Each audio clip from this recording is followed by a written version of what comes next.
আসসালামু আলাইকুম সুপ্রিয় সুধী। আজকে আমরা হোমিওপ্যাথিক মেডিসিন বেলাডোনা নিয়ে আলোচনা করব ইনশাল্লাহ। তো বেলাডোনা হোমিওপ্যাথির একটি বহুল ব্যবহৃত ওষুধ। এটি অ্যাট্রোপা বেলাডোনা নামক উদ্ভিদ থেকে প্রস্তুত করা হয়।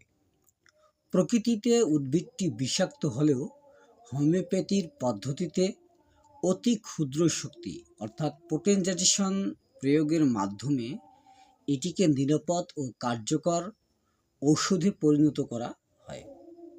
এটি তীব্র, আকস্মিক, হঠাৎ শুরু হওয়া রোগসমূহের বেলায় এই বেলাডোনা অত্যন্ত কার্যকর একটি রেমেডি।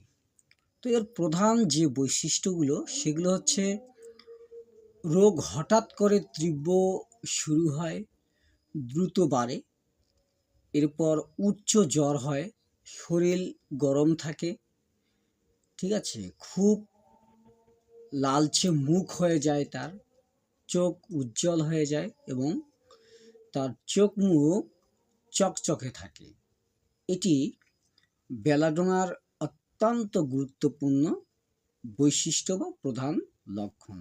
শরীর গরম থাকে, মুখ লাল হয়ে যায়, চোখ মুখ উজ্জ্বল ও চকচকে থাকে।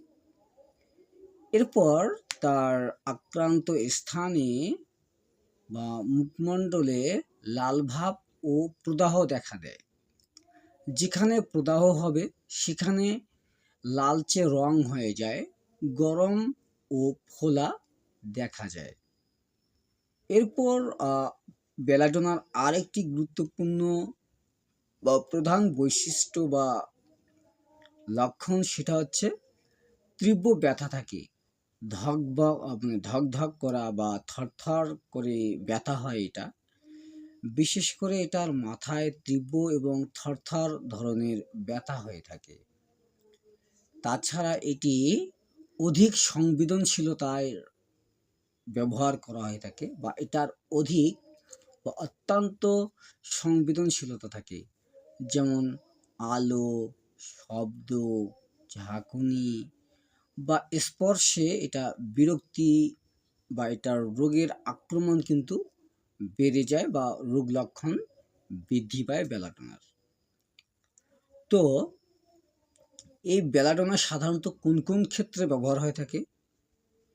বেলাডোনা সাধারণত জ্বর, হঠাৎ শুরু হওয়া উচ্চ জ্বর, মুখ লাল হওয়া, শরীর গরম হওয়া, এইসব ক্ষেত্রে কিন্তু বেলাডোনা প্রথম অবস্থাতেই ব্যবহার করা হয়ে থাকে।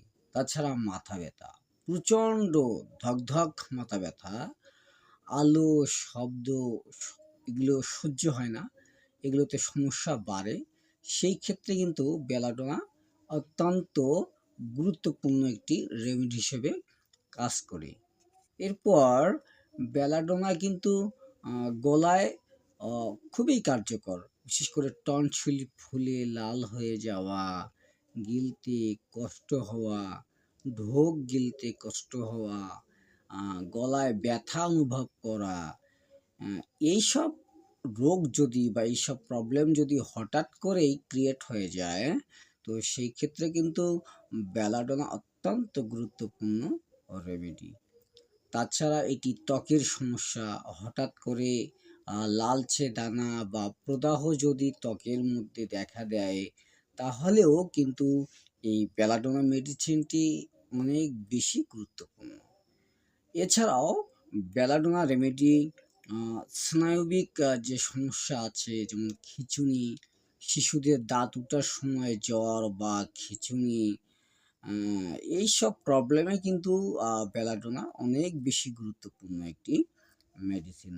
তো এটার বিশেষ লক্ষণ বা কিনোট হচ্ছে রোগীর চোখ লাল হয়ে যায় এবং চোখ প্রসারিত হয়। এটি অত্যন্ত একটি বিশেষ লক্ষণ, একদম কিনোট এটা, যে রোগীর চোখ লাল ও প্রসারিত হয়।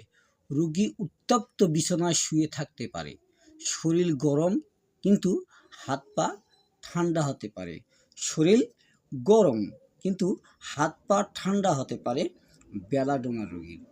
ঘাম তেমন হয় না, তৃষ্ণা কম থাকে, বেলাডোনা রোগীর ঘাম তেমন একটা হয় না বা ঘাম হলেও খুব কম, কিন্তু তার তৃষ্ণাটাও কম থাকে। তার পানির পিপাসা বা জল পিপাসা খুব কম। এটি বেলাডোনার একটি লক্ষণ। তাছাড়া মানসিক অবস্থায় বিভ্রম আ হয়ে যায় সে। আ ডিলিরিয়াম যে প্রবলেমটা, বিভ্রম বা ডিলিরিয়াম প্রবলেম, এটি তার মধ্যে দেখা দেয়। তাছাড়া ভয়, অস্থিরতা এগুলো কিন্তু দেখা দিতে পারে বেলাডোনা রোগীর ক্ষেত্রে। বিশেষ করে বেলাডোনা রোগীর ভয় থাকবে, এটা অত্যন্ত একটি সাধারণ গুরুত্বপূর্ণ লক্ষণ। তো এইসব ক্ষেত্রে আমরা বেলাডোনার কেমন পটেন্সি বা শক্তি ব্যবহার করব, এই বিষয়টাও আমাদের কিন্তু আ অবগত থাকা দরকার যে রোগীর কন্ডিশন অনুযায়ী সাধারণত ৩০ থেকে ২০০ আ পটেন্সির ওষুধ ব্যবহার করা হয়ে থাকে। তবে প্রয়োজন বোধে অবশ্যই এটার বেশি পাওয়ারও কিন্তু ব্যবহার করা যেতে পারে। তো শিশুদের ক্ষেত্রে জ্বর বা হঠাৎ অসুখে ৩০টি কিন্তু অনেক বেশি কার্যকর একটি মেডিসিন। তীব্র খিঁচুনি, দ্রুত অবস্থার পরিবর্তনে ২০০ পটেন্সি বা তারও বেশি পটেন্সি প্রযোজ্য হতে পারে। তবে এটি তো ডক্টর তার কন্ডিশন অর্থাৎ পেশেন্টের কন্ডিশন অনুযায়ী সাজেস্ট করবেন যে তিনি কত পাওয়ারের মেডিসিন বা কত পটেন্সির মেডিসিন দিচ্ছেন। হ্যাঁ, তবে বেলাডোনার ক্ষেত্রে কিছু সতর্কতাও কিন্তু মেনে চলা খুবই গুরুত্বপূর্ণ। অনেকেই বলে থাকেন যে হোমিওপ্যাথিক মেডিসিনের পার্শ্ব প্রতিক্রিয়া নেই। না, এই কথাটি একেবারেই কিন্তু ভুল। অবশ্যই হোমিওপ্যাথিক মেডিসিনের পার্শ্ব প্রতিক্রিয়া রয়েছে।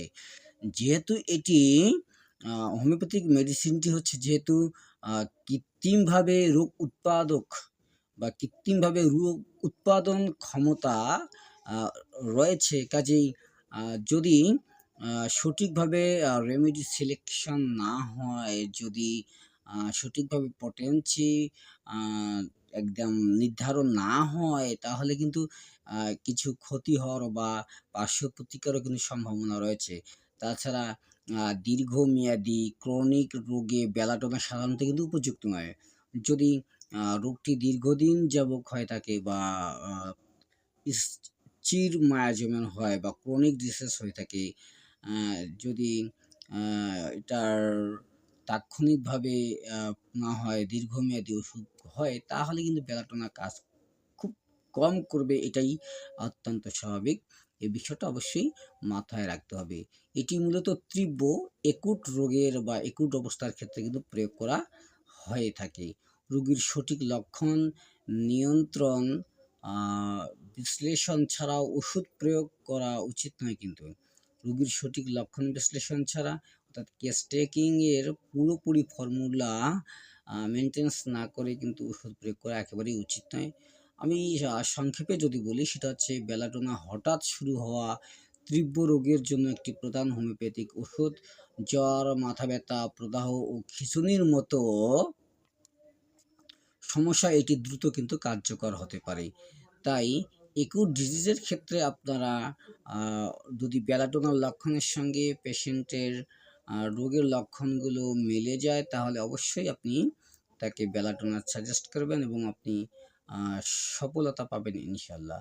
তো দেখা হচ্ছে আমাদের নেক্সট আয়োজনে। সেই পর্যন্ত ভালো থাকবেন, সুস্থ থাকেন, সুন্দর থাকবেন। আল্লাহ হাফেজ।